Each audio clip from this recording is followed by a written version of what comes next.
हिमाचल प्रदेशमध्ये पावसाची संततधार पाहायला मिळते। या पावसामुळे कुलूमध्ये नैसर्गिक आपत्तीसारखी परिस्थिती निर्माण झाली आहे। या पावसामुळे आखाडा बाजारमध्ये भूस्खलन झालं, तर परिसरातली धोक्यात असलेली अनेक घरं खबरदारी म्हणून रिकामी करण्यात आली।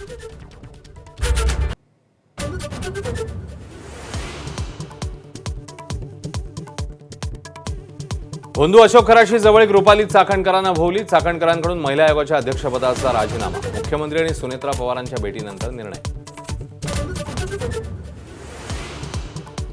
पीडितेने अन्यायाविरोधात वाचा फोडल्यानं नाशिकच्या वासानंद अशोक खरातचा पर्दाफाश। गोंगीचं औषध पाजत खरातकडनं अनेक महिलांवर अत्याचार। पतीच्या मृत्यूची भीती दाखवत लैंगिक शोषण।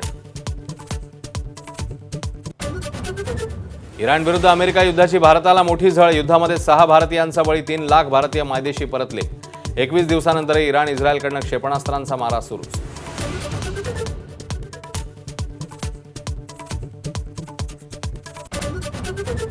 सातारा जिल्हा परिषदेत नाट्यमय घडामोडीनंतर मित्रांना शह देत भाजपची बाजी। संख्याबळ असूनही राष्ट्रवादी शिवसेना चितपट। इतिहासात पहिल्यांदाच जिल्हा परिषदेवर भाजपचा झेंडा। एबीपी माझा, उघडा डोळे बघा नीट।